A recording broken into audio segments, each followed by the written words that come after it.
Marcio and you're watching my Marcio TV. In this video, I'm going to show you how to edit photos in Photoshop. So these are some tips for beginners on how to make your photos more vibrant and better to look at. Because, you know, just because you have a DSLR, it doesn't mean that your pictures are going to look good.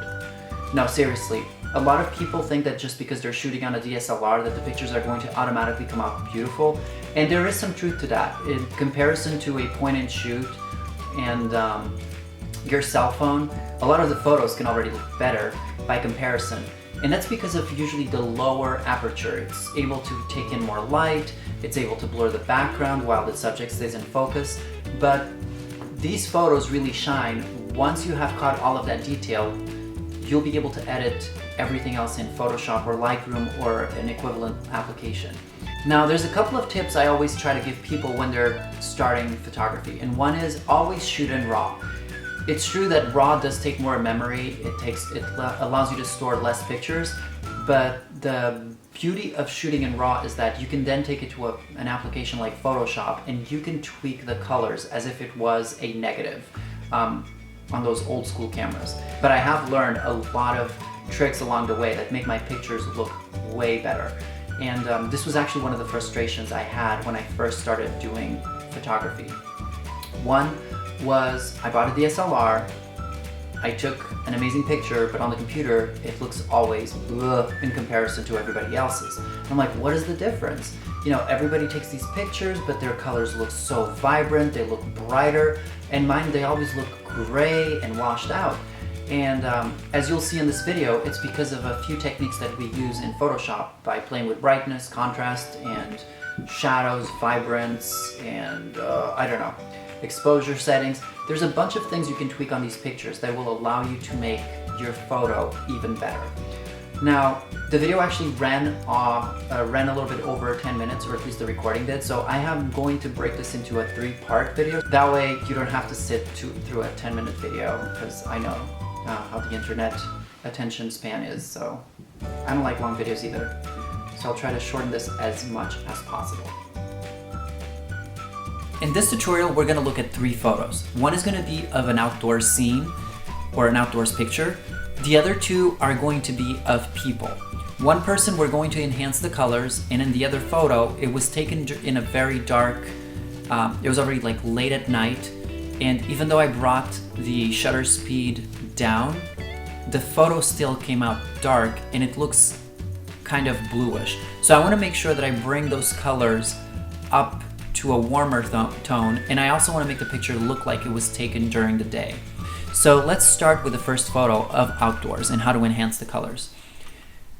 If you right click on the photo, in this case this photo is RAW, I'm going to select Open With in Adobe Photoshop. If Photoshop was not here, I can click Choose Another App. It's going to show me this option. So if Photoshop was not here, I can click on More Apps and then find it on this list.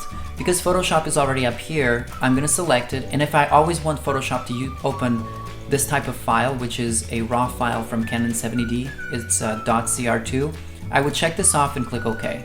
Because I don't want to, I'm just going to leave it unchecked and click OK. Photoshop opens, and because this is a RAW picture, it opens in Camera Raw 9.2. Now, the first thing I always do when I start with a photo is I click on Auto. That allows the system to already optimize some of the settings for me, but it doesn't mean that it's final. If I was to compare the photos right now, you can already see a big difference, where on the left side, the original has some sort of a haze. The one on the right side is a little bit brighter. Now, I usually tend to start by bringing blacks further down, and sometimes I'll play with the white to see if I bring whites just a little bit down closer to 0. I'll play with shadows to see more or less what I want to do. Sometimes when you bring shadows up, it takes away shadows, but it shows a little bit more of detail. So if you look over here, by bringing shadows down, it makes it much darker, but if I bring the shadows ever so slightly, you can now get that little detail that you wouldn't be able to see. Highlights does the same thing, so sometimes you can see that by bringing the highlights down, you will get a little bit more of the shading.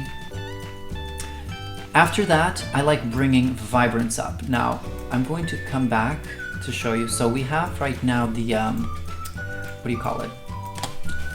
I brought Vibrance up to 50. As you can see, this is how it was after auto.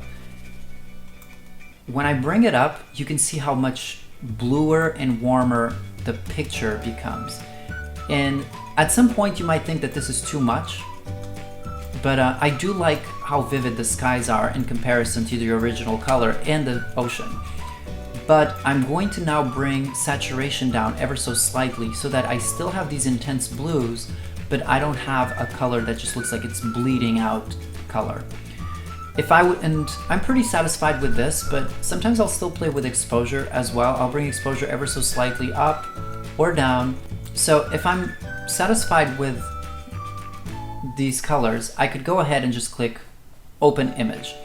Otherwise, if I click done, it saves the settings of the picture, but not on the picture. These are non-destructive settings. If I was to open the picture again on Photoshop, you'd be able to see it as it is right now.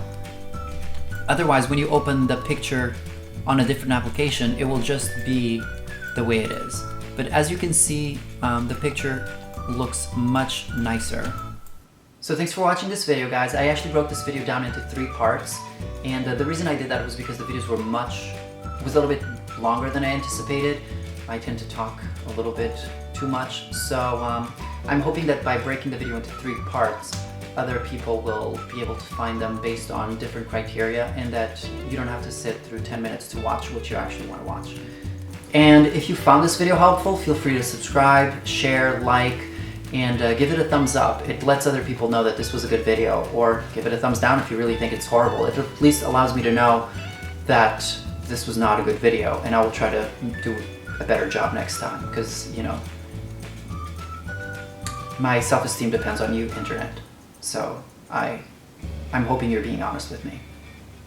No, really, thanks for watching, and I'll see you on the next video. Bye.